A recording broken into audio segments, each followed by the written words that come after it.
Pacific Rim Extinction. Admittedly, in the past few podcasts, I've been focusing on the kaiju. Playing gigantic space monsters just is an absolute sell on the tabletop. Not that I don't enjoy playing the Jaegers, but we need to kind of balance it out a little bit here. And what I'm doing in this podcast, also mirroring, just exploring the kaiju a little while ago, we're looking at the core questions, the core tactica that you need to answer for yourself to effectively build your force. And how those tactics execute rely, of course, on the pilots, on the abilities, on the mutations, and on the pieces, the power cards that you utilize on the table. And we explored in detail those powers and those abilities, a couple of thoughts for when you've actually arrived. And now we're furiously rolling dice, and we've committed, right? We're close, we've committed, and let's see what happens. Let's do this on there.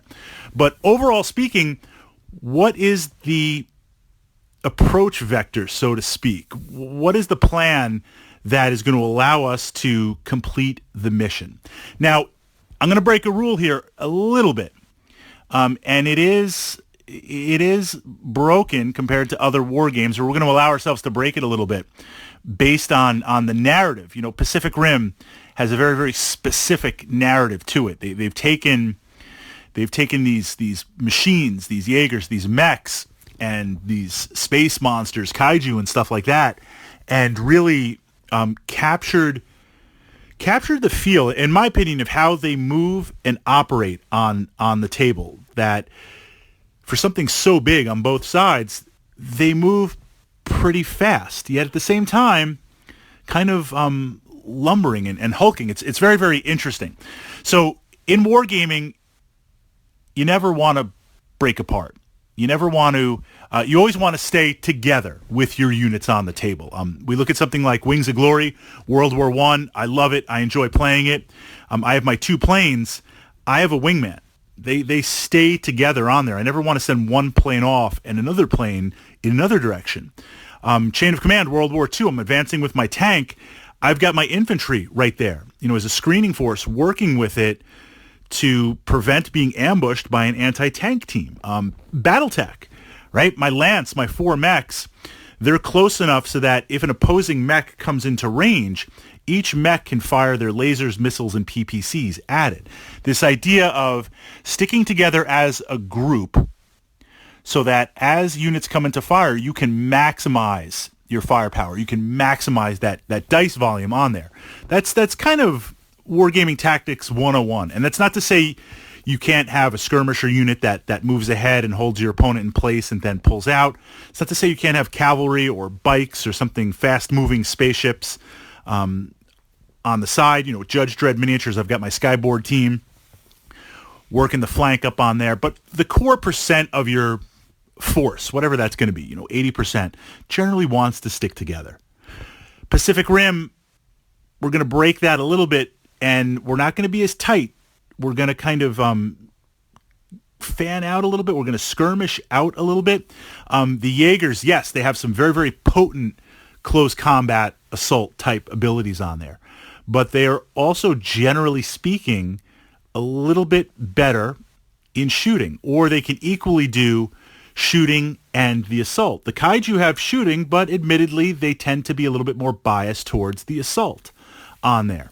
So with these shooting tactics, if I'm spread out a little bit, now, of course, yes, I'm not just going to stand there as a kaiju runs up. I'm going to try and put some terrain in the way. I'm going to try and engage them at longer range, so at least I get a couple of shots on the way in. I'm not going to hide behind a building and just let them walk around and punk me on there. Easier said than done. But generally speaking, if I have 2 Jaegers spread out a little bit, but overlapping that range of fire, when that kaiju comes in, it's going to have to make a choice. Which one are you going for? Now, which one depends on many, many factors. Doesn't matter for now. So essentially, in the best case scenario, that kaiju is going to be running in towards one Jaeger. It's going to pick it for whatever reason. Both of my models, my miniatures, are going to be able to shoot at you. Whether they're effective or not, you're going to eat those shots on the way in. When you arrive to that first Jaeger, we're going to duke it out. Maybe I kill you, but if I don't, I'm going to have you weakened so much that you're not going to be able to run across and catch the second machine on there. At best, what will happen is I'll hit you with overlapping fields of fire, and then by the time you hit and make close combat assault on there, I will defeat you. But the point is to make these kaiju run literally from Jaeger to Jaeger on there, or group to group if possible, because this way they at least eat the firepower. What I don't really want to do, generally, unless it is mission specific, like hold at all costs for a number of turns, the game I find doesn't really reward castling up. It wants you to play dynamic. Castling up in a war game is where you pick a point on the map and you hang out there. Usually it's to the left or to the right side of the gaming table where you're physically using the boundaries of the gaming table. Because in many games, for the most part, the rules don't allow you to leave the table on there. You might be able to leave the table and come back, but I could potentially block you if I deploy 3 Jaegers down to my left side. 1, 2, 3, up against the end, nowhere to go in. And now this means you have to run towards me, and it's also limiting your approach. You can't approach me on the left side because we've got the left side of the gaming table. You have to approach on the right or the center. That's going to funnel you in. Generally, armies that are shooty-based want to castle up, so I just castle up. I hang out there. I roll a bunch of dice. You die, and then I counter with some assault units on there. Works flawlessly for something like Warhammer 40K. Pacific Rim's a little more dynamic. There's a little bit more momentum. There's facing. There's firing arcs. In a lot of war games, there's no firing arcs, so it doesn't encourage positioning on there. So with that, yes, I want to overlap, but I don't necessarily want to castle up. I want to have some room to be able to maneuver and try and take advantage of how the kaijus position themselves. But more importantly, I don't want to have 3 next to each other, generally speaking. 3 base to base or close, and then just kaiju bomb drops, and I can't backpedal fast enough. I don't really want to engage because I've got to throw down some dice in shooting, and the kaiju are just going to just smash me. I want to have a little bit of buffer.